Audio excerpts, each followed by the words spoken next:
बिबानगिरि महरैसो नोंथांमोननि खाथियाव फैदों आरो नोंथांमोनजों रायलायनो होननानै फैदों। दा हारसाफ्रा सानबाय मा बुंदों बेलाय नोङो अखमिया भाषा भालके नाजानो नङा तथापिও চেষ্টা करिम। दा दिनै नोंथांमोननि खाथियाव आङो इलेक्शननि सोमोन्दैसो सावरायनो होनना फैदों, राजखान्थिनि सोमोन्दैसो सावरायनो होननानै फैदों। दा गोबाङा बुंदों बे फैलायालाय बे एक्टर मानसियालाय मा राजखान्थियाव फैनांगौब्रा होननानै। दा बिनि फिननायखौ आं होदोङो। एक्टरा राजखान्थियाव फैयाब्ला, मास्टार प्रफेसरा राजखान्थियाव फैयाब्ला, बिजनेसमेना राजखान्थियाव फैयाब्ला, ससियेल वर्कारा राजखान्थियाव फैयाब्ला, सोरबा ससियेल अर्गेनाइजेसननि दैदेनगिरिया राजखान्थियाव फैयाब्ला, आबादारि मानसिया राजखान्थियाव फैयाब्ला सोरथो फैगोन? आर्टिस्टबो नङा, मास्टारबो नङा, प्रफेसरबो नङा, बिजनेसमेनबो नङा, साख्रियालाबो नङा, ससियेल वर्कारबो नङा, आबादारिबो नङा, बेबायदि मानसिखौ मा होननानै बुङो? फौसालिया, आधा खावनिया। मा बेबायदि मानसियासो राजखान्थियाव फैनांगौ नामा? बेबायदि मानसिया राजखान्थियाव फैनांगौबा जोंनि समाजा मा जागोन? जोंनि काउन्सिला मा जागोन? जोंनि हादोरा मा जागोन? नोङो नाङा रायजोफोर। दा बे सोरबा आर्टिस्टआ राजखान्थियाव फैनाया जेबो गोदान बाथ्रा नङा, बियो जारिमिनाव गैयै मोनसे जाथाय नङा बियो। गोबां मन्त्रि एमएलए दङ, एक्टर एक्ट्रिस, सोरबा मेथाइ रोजाबग्राफोर, नोङोना नङा? दा जोङो मानो राजखान्थियाव फैनो गोनां जादों? सासे आर्टिस्ट जानानै राजखान्थियाव मानो बाहागो लानो गोनां जादों? आंल' नङा, आं बायदि गोबां दं जायफ्रा मोजां सिन्ता खालामदों, जायफ्रा मोजां खोथाखौ साननो हादों, जायफ्रा परिबर्तनखौ लुबैदों, जायफ्रा अपशासननिफ्राय उदां जानो लुबैदों, थाखा फैसाखौ लब खालामाखै, बिथांमोनानो दिनै परिबर्तननि जानानै खामानि मावबाय दं आर्टिस्टफोरनि गेजेरनिफ्रायबो। दिनै बिसोरनि गेजेरनिनो आंबो सासे, आंबो परिबर्तनखौ लुबैदों, सोलायनायखौ लुबैदों। मानोना 17 बोसोर बिपिबा जोंखौ बिटिसिआव अपशासन खालामबोबाय, बिनिफ्राय जों उदां जानो लुबैदों। दा बिनि उनाव आंहा मोनसे जाहोन दंबावो राजखान्थियाव फैनाया। आंबो सासे केन्डिडेटसोमोन जोंनि कक्लाबारि समस्तियाव। नोंथांमोना मोनथियोना मोनथियाथाय? नुदोंना निउसाव? नुदोंमोन खोमा। दा जोंनियाव कक्लाबारि समस्तियाव केन्डिडेटआ बिपिएफनिफ्राय धीरेन बर', नोंथांमोननि जायगानि खोमा। नोंथांमोना बयबो सिनायोना? बेबायदिनो जोंनिया इउपिपिएलनिया जाहैबाय जोंनि इउपिपिएलनि मानगोनां आफादगिरि बिथां प्रमद बर' सारानो आरोखि। आं सानबाय सानैबो बिराद गेदेर गेदेर मानसि, बिटिआर एकर्डनि सागानगिरि, बिसोरखौ फेजेननि र' सानबाय आं। गेदेर गेदेर मानसिफोरखौ फेजेननो हाबा नाम जायो, नंगौना? मावजिखौ बुथारनानै मा नाम लानो? मैदेरखौ बुथारनांगौ।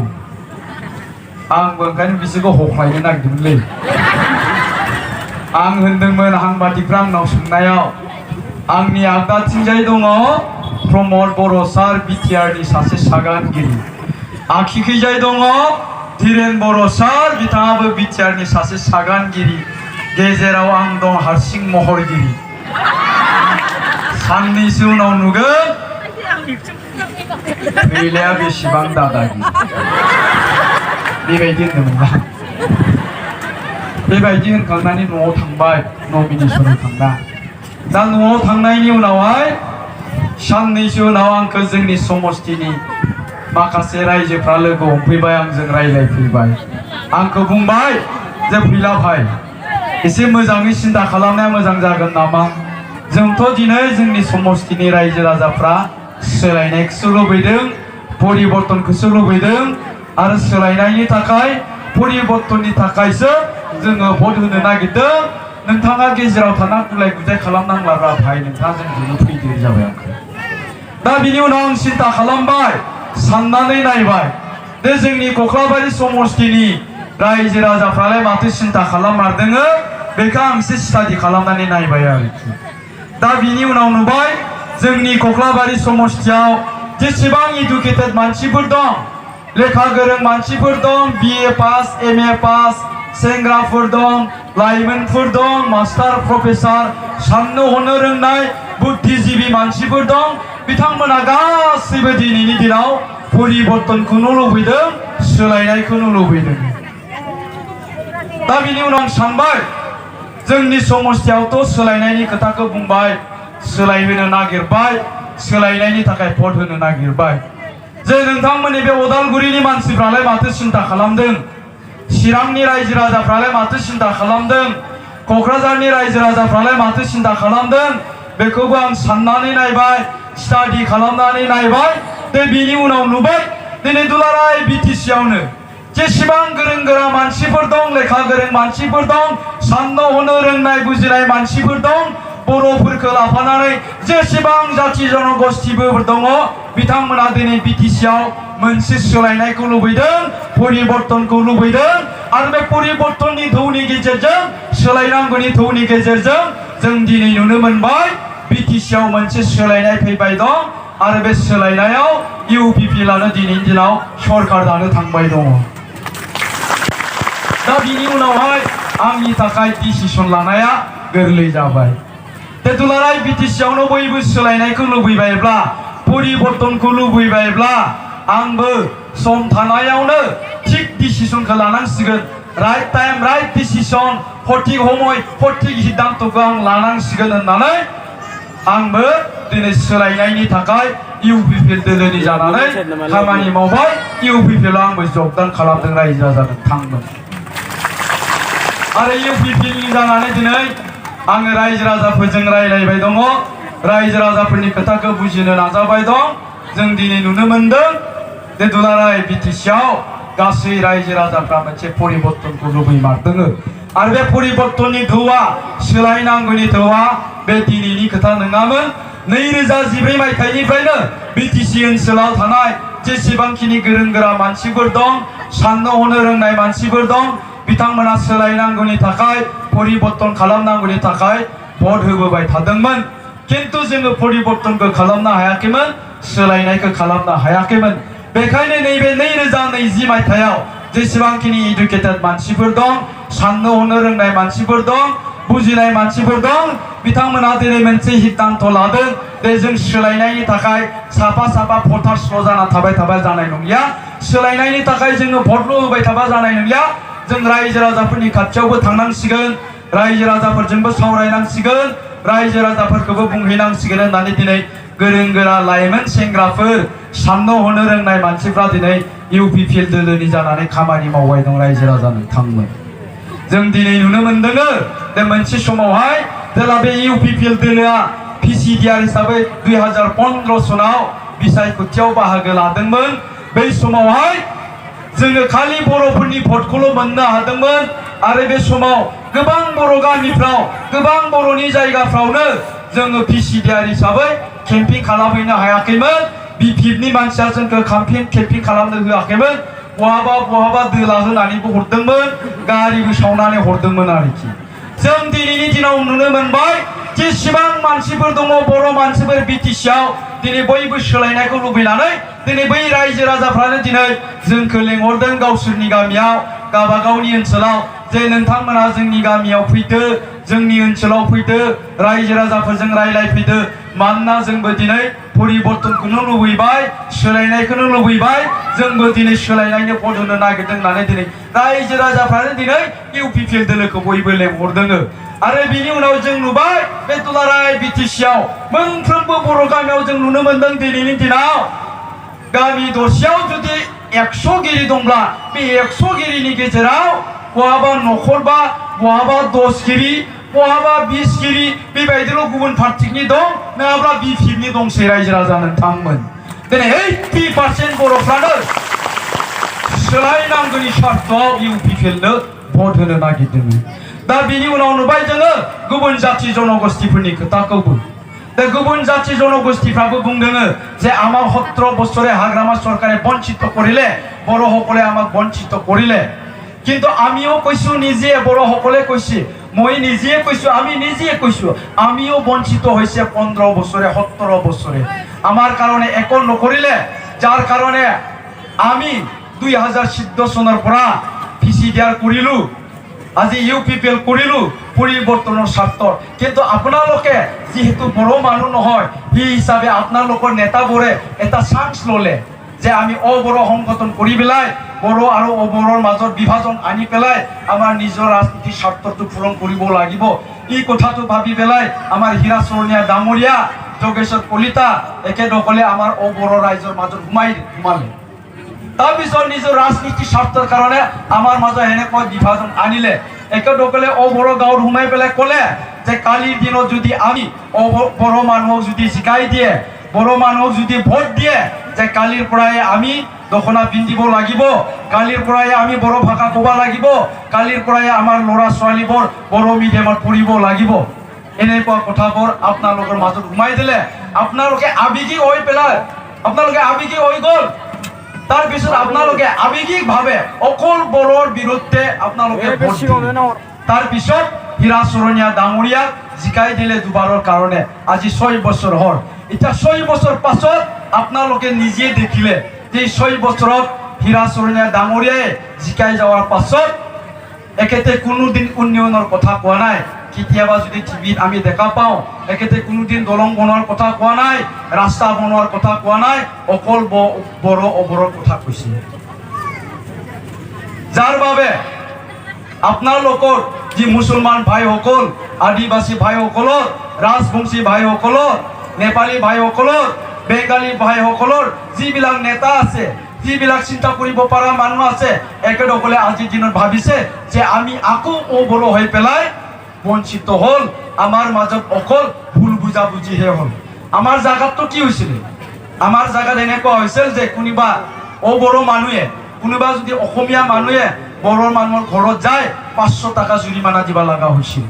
কোনোবা যদি অবড়ো মানুহে বড়ো মানুহৰ দোকানত যদি বস্তু কিনে 1000 টাকা জৰিমনা দিব লগা হৈছিল এনেকুৱা আমাৰ মাজত বিভাজন আনিছিল আৰু হীৰা চৰণীয়া ডাঙৰীয়াই কৈছিল যে আমি বিটিয়াৰৰ পৰা আমাৰ অবড়ো গাঁওখিনি আমি কি কৰিব কৰ্তন কৰিম বুলি আপোনালোকৰ গাঁৱে গাঁৱে সোমাই পেলাই পইচাও কালেকশ্যন কৰিছিল 1500 টাকা এতিয়া কি ক'লে হীৰা চৰণীয়া ডাঙৰীয়াই যে অবড়ো গাঁও কৰ্তন কৰাৰ পাৱাৰ মোৰ হাতত নাই এনেকুৱা কথাবোৰ কৈ আছে এই কাৰণে আজিৰ দিনত আদিবাসী ভাইসকলৰ মুছলিম ভাইসকলৰ নেপালী ভাইসকলৰ বেঙ্গালী ভাইসকলৰ যিবিলাক নেতা আছে একেদকলে বুজিবলৈ পাৰিছে যে আমি আকৌ বঞ্চিত হল গতিকে আমি বড়ো অবড়ো কৰি পেলাই আমাৰ একো উন্নয়ন নহব আমি আকৌ বঞ্চিত হব গতিকে আমি পৰিৱৰ্তন আনিবই লাগিব এতিয়া পৰিৱৰ্তন কাৰ দ্বাৰা হ'ব বিটিসি কার দ্বারা পরিবর্তন হব বিজেপির দ্বারা কোনোদিন পরিবর্তন নহয় কারণ বিজেপি সরকারত নাহে কংগ্রেসের দ্বারা কোনোদিন পরিবর্তন নহয় কারণ কংগ্রেসের সরকারত নাহে জিএসপি বা অবড়োর দ্বারা পরিবর্তন নহয় কারণ জিএসপি অবড়োয়ে সরকারত নাহে তেতিয়া হলে বিপিএর বিকল্পটো কি বিপিএর বিকল্প হল আজির দিনত ইউপিপিএল এই কারণে এই নেতাবোৰে আজিৰ দিনত ইউপিপিএলত যোগদান দি পেলাই ইউপিপিএলৰ কাৰণে কাম কৰি আছে নিজৰ আদিবাসী গাঁৱৰ কাম কৰি আছে মুছলিমৰ নেতাসকলে মাইনৰিটি ভাইসকলৰ গাঁৱৰ সোমাই পেলাই কাম কৰি আহিবলৈ গৈ আছে পৰিৱৰ্তনৰ স্বাৰ্থত গতিকে কেনেকৈ হাৰিব ইউপিপিএল কোনোদিনে নাহাৰে মই অকল আপোনালোকৰ এইটো সমষ্টিত অহা নাই মই বিটিসি থাকা কোকৰাঝাৰত যিমানখিনি সমষ্টি আছে চিৰাঙৰ যিমানখিনি সমষ্টি আছে আপোনালোকৰ ই ওদালগুৰিত যিখিনি সমষ্টি আছে আজি মই 4 বাৰ হ'ল কালিও থাকিম আকৌ আহিম যিমানখিনি সমষ্টি আছে আমি কাম কৰি আছো ৰাইজৰ লগত আলোচনা কৰি আছো ৰাইজৰ কথাবোৰ আমি বুজিবলৈ চেষ্টা কৰি আছো তাৰ পিছত আমি দেখিবলৈ পালো আমি আজি আমাৰ বাক্সা জিলাত 11টা সমষ্টি আছে এই 11টা সমষ্টিৰে বিপিএ আজিৰ দিনত কোনটো সমষ্টি জিকিব আমি বিচাৰিয়ে পোৱা নাই কিন্তু আমি ইউপিপিএল দল হিচাপে আজি 6টাৰ পৰা 7টা সমষ্টিত বাক্সা জিলাত জিকিবলৈ গৈ আছে কিন্তু আজিৰ দিনত 100% কনফাৰ্ম হ'ল ৰাইজসকল ঠিক তেনেকৈ চিৰাং জিলাতো আগতে বিপিএ এটা সমষ্টিহে জিকিছিল খাম্পা বৰগিয়াৰী ইও বলে লাইট নুমাই পেলাই কৰবা বুটুমবাই কৰি পেলাই 35 খান মানুহ জিকিছে বলে খাম্পা বৰগিয়াৰী আজিৰ দিনতো এনেকুৱা কৰিব নোৱাৰে এই খাম্পা বৰগিয়াৰী সমষ্টিত যিবিলাক আদিবাসী ভাইসকল আছে আদিবাসী ভাইসকলে অকল খাম্পা বৰগিয়াৰী ভোট দিছিল হি সময়তো হি 35 খানত জিকিছিল কিন্তু আজিৰ দিনত আদিবাসী ভাইসকলে আজি UPPL যোগদান কৰিলে UPPL ভোট দিবলৈ সাজু হৈছে তেতিয়াহ'লে কেনেকৈ জিকিব খাম পাবগৈ আৰু গতিকে চিৰাং জিলাত 7টা সমষ্টিতে UPPL দলে জিকিবলৈ গৈ আছে এইটো কনফাৰ্ম হৈ গ'ল ৰাইজসকল চিৰাং ডিষ্ট্ৰিক্টত চিনচুৰি মাৰিব UPPL দলে তাৰপিছত তেনেকৈ কোকৰাঝাৰত 7টাৰ পৰা 8টা সমষ্টি জিকিবলৈ গৈ আছে হাগ্ৰামা মহিলাৰী 2টা সমষ্টিত খেলিছে কুচুগাঁও আৰু দেৱৰগাঁও এই 2টা সমষ্টিতে হাৰিবলৈ গৈ আছে কুচুগাঁওতো আজিৰ পৰা 1.5 মাহ আগতে মানে এৰি আহিল ইয়াতে নহ'ব আৰু কোনোবা বোলে মাতি লৈ গৈছিল যে ছাৰ আমাৰ কুচুগাঁৱত আপুনি খেলিব লাগিব এইবাৰ আপুনি জিকিবই অকল আপুনি পইচা দিয়ক তাৰপিছত পইচাটো দি দিলে 8 কোটি না কিবা পইচা দিছে তাৰপিছত যিসকলে পইচা নেলাক এইসকলে কি কৰিলে বোলে 300 মান মানুহ তাৰমানে জমা কৰি লৈছে আৰু এই 300 মান মানুহ 10 বাৰ মান জাগাত 10 বাৰ মান একেলগে জইনিং দিছে বুলি তাৰপিছত হাগ্ৰামা মহিলাৰে দেখা পালা মোবাইলত এই দাড়ি খেবজাং চিকুম 10 তাৰিখতো কিবা জইন হৈছিলে আকৌ আজি জইন হ'ল আৰু এই তাওলাটো মোৰ নিচিনা তাওলাটো কিন্তু 20 তাৰিখতো জইন হৈছিল আকৌ আজিও জইন হ'ল চালা ঠগাইছে মোক বুলি মাতলা তোতে আহক মোৰ ঘৰত আহি পেলাই আহিলা আহাৰ পাছত পায়খানাত সোমাই পেলাই মানে ঠিকছে মাৰছিল তাতে এৰি থৈ আহিলি কুচুগাঁও তাৰপিছত এতিয়া দেৱৰগাঁওটো এতিয়া উত্তৰ অঞ্চলৰ পৰা গণি আহি থাকিব মানে কাউণ্টিং কৰি থাকি নিজৰ তাৰমানে উচুংগদালৈকে নিয়ে হাৰিয়ে থাকে তাৰপিছত দক্ষিণত থকা যিবিলাক বেংগলী আছে বিহাৰী আছে ৰাজবংশী আছে একেসকলে ভোটে দি তাৰমানে জিকিছিল ৰাজবংশী বেংগলী ভোটে দি এতিয়া কি হ'ল এই ডিব্ৰুগড় সমষ্টিত যিমানখিনি বেংগলী আছে যিমানখিনি ৰাজবংশী বিহাৰী আছে চবে আজি UPPL দলত যোগদান কৰিলে এতিয়া কেনেকৈ জিকিব হাগ্ৰামা মহিলাৰী 2টা সমষ্টিতে হাৰিবলৈ গৈ আছে এতিয়া আপোনালোকৰ এই ওদালগুৰি ডিষ্ট্ৰিক্টত আমিতো দেখা পাই আছো মোবাইলত দেখা পাই আছো নিউজত দেখা পাই আছো যে ওদালগুৰি ডিষ্ট্ৰিক্টত বহুতটা সমষ্টিত বহুতটা গাঁৱত BPF-এ কেম্পিং কৰিব পৰা নাই ৰাইজে খেদি দিছে এই কাৰণে কি কৰিলা কি অকল তাৰমানে NDP থাকিল 2-3জন মান যি অকল NDP আছে BPF-ৰ লগত একেসকলক ক'লা যে আমিতো সোমবাই নোৱাৰা হ'ল ভাইসকল আপোনালোকে কেম্পিং কৰ বোলে NDP সকলক এতিয়া কি কৰিছে NDP সকলক আপোনালোকৰ এই ডিষ্ট্ৰিক্টৰ ৰাইজে কি কৈছে যে আপোনালোকে যেতিয়া এফচুৰ লগত থাকি পেলাই গণতান্ত্ৰিকভাৱে আন্দোলন কৰিছিল ৰাস্তা হাইৱে বন্ধ কৰিছিল ৰেল চাইটেন বন্ধ কৰিছিল অফিচ আদালত বন্ধ কৰিছিল তেতিয়া আমি আপোনালোকৰ যেতিয়া কৈছিল তেতিয়া কি কৰিছিল BPF-ৰ মানুহে আমাক বাধা দিছিল BPF-ৰ মানুহে আমাক ধমকি দিছিল কিন্তু আপোনালোকে আজি এই দলৰ লগত আহি পেলাই এই দলৰ লগত লগ হৈ পেলাই আজি আমাৰ আগত BPF-ৰ হৈ ভোট মাগবা আহিছে আমি আপোনালোকতো আলোচনা নকৰোঁ বুলি এই NDP সকলকো খেদি দিছিল কিন্তু মই কোৱা কথা নহয় আপোনালোকে যদি চাব বিচাৰে মোবাইলত দেখা পাব তাহলে শিকাব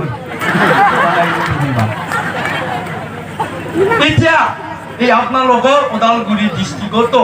6টাৰ পৰা 7টা সমষ্টি জিকাটো খাটাং হৈছে কনফাৰ্ম হৈছে ৰাইজসকল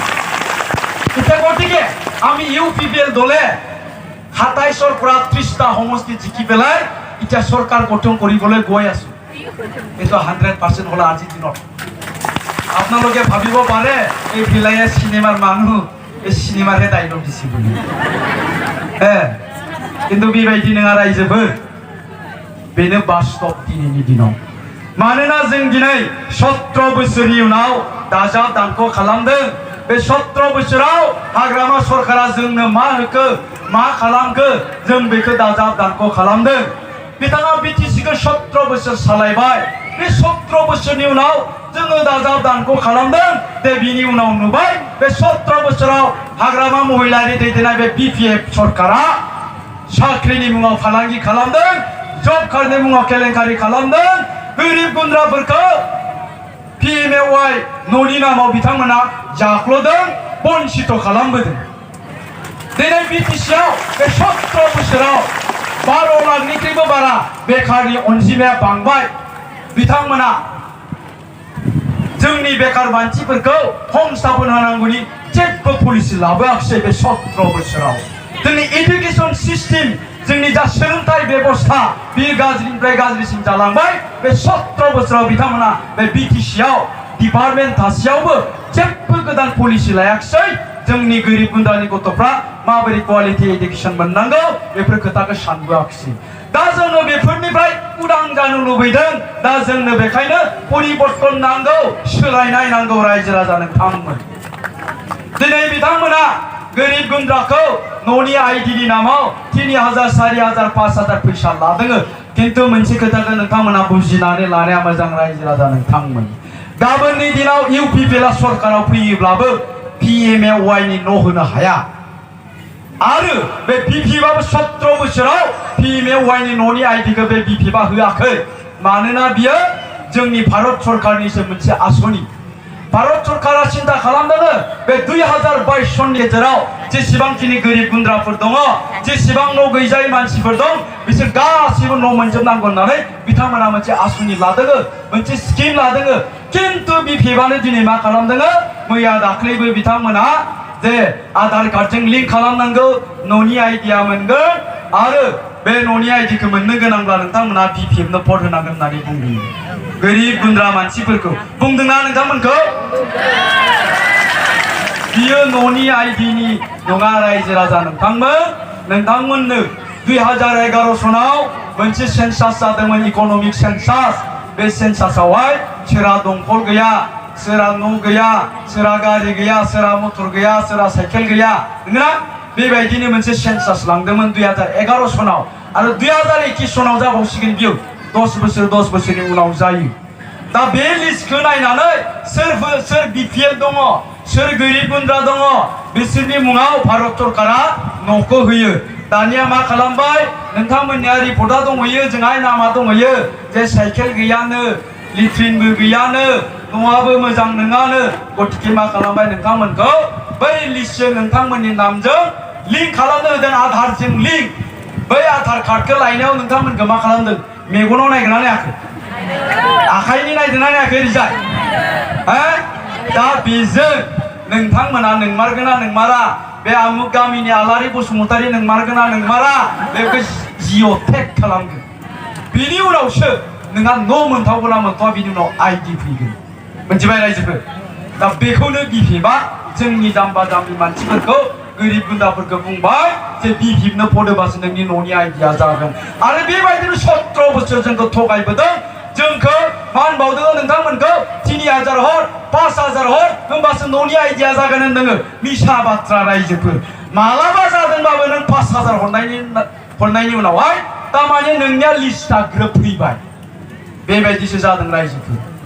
दा बेबायदि जोंखौ BPबा थगायबोदों जोंथ' बुङाखै खुनु दिन जे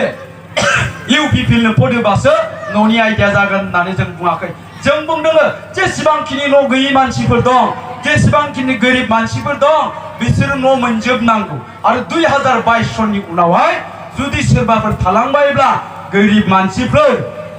न'नि आइडि जायि जों मा खालामदों मोनसे आसनि लानो नागिरदों जों UPPL दला सरकाराव फैनायनि उनाव बड'लेण्ड आवास योजना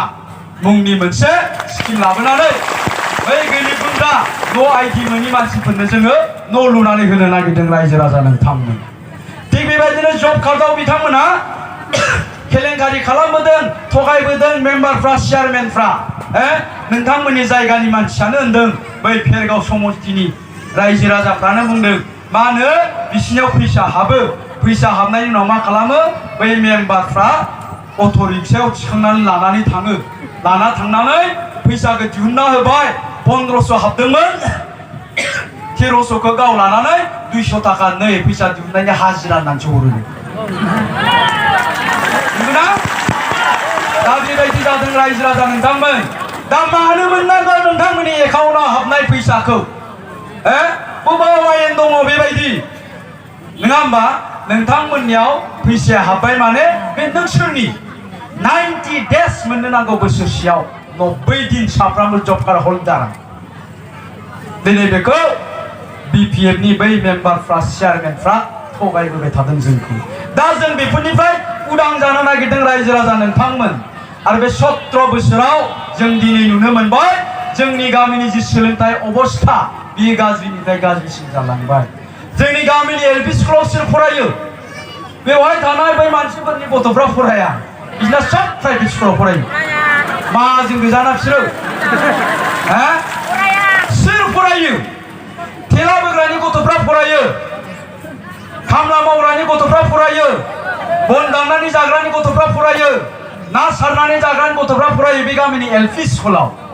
दा बे गामिनि एलपि स्कुलनि सोलोंथाइ अबस्थाया ओरैबायदि जानानै दं जोंथ' नुनो मोनबाय बे एलपि स्कुल पास जानाय क्लास 5 पास जानाय गथ'आ गावनि नामखौनो लिरनो रोङा कख'आनो क्लियार नङा ABCDआनो क्लियार नङा नोंगोना नङा रायजो राजा नोंथांमोन जोंनिया बेफोराव सानैल' मास्टार दङ सासेया सप्तासेयाव सानब्रैयानो अफिसाव थांनांगौ सासेल' मास्टारा क्लास खालामो बै मास्टारा बेसारा गोसो जानानैबो 6टा क्लासाव मोनसेल' पिरियड लानो हायो सानसेयाव जायनि थाखाय बे मास्टारा गावनि गामियाव जे स्कुलाव फोरोङो बे स्कुलाव गावनि गथ'फोरनि एडमिसन होआ मानो होनो नङा होमबा दा जों बेखायनो बुंदों जोंनो बैफोर सिस्टेमाव सोलायनाय नांगौ आरो बे सिस्टेमखौ सोलायनो गोनांबा जोंना सरकारा सोलायनांगोन जोंथ' बुंदों जों सिन्था खालामदों बे जोंनि गोरिब गुन्द्रानि गथ'फ्राबो क्वालिटि इडुकेसन मोनथारनांगोन आरो बिसोर क्वालिटि इडुकेसन मोननो गोनांब्ला जोङो मास्टार सोनांगोन जोंनि एलपि स्कुलाव जिहेतु जोंहा डिपार्टमेन्ट दं इडुकेसन डिपार्टमेन्ट बे डिपार्टमेन्टनिफ्राय 10,000 12,000नि मास्टार फिक्सआव होनानैबाबो जों लानो हायो होननानै जों बुंबोबाय थादों नाथाय बिथांमोना बेफोरखौ जेबो खेराया जायनि थाखाय मा जाबाय जोंनिया बै गोरिब गुन्द्रानि गथ'फ्रा फेलथ' खालामनो मोना फेल खालामनो मोनानो ओंखायनो जाय 8 नाम्बार मोनदों बेखौ 80 होनानै होबाय लाथिख'खौ आगसिखैजायनिखौ आगदाखैजाय लांबाय जाय 9 नाम्बार मोनदोंमोन बेनो 90 होनानै होबाय दिनै बेबायदि अबस्था बेबायदिनो फेल खालामनो हाया नालाय पास जालांबाय थाबाय जेला मेट्रिक फाइनाल लिरो मेट्रिकआव फोद्दा खांग्रांबाय नङाबा 3rd डिभिजन जाबाय मायाव उदायगोन बियो मायाव उदायगोन दा बैफोर गथ'फ्रा सोरमोन दा बेखायनो मा जादों 100 बोसोर सिगां बे गामियाव सोरबा थेला बोग्रा दंमोनब्ला बिनि फिसाया दिनै थेला बोग्रा खामला मावग्रानि फिसाया खामला मावग्रा ना सारनानै जाग्रानि फिसाया ना सारग्रा नोंगोना नङा रायजो राजा नोंथांमोन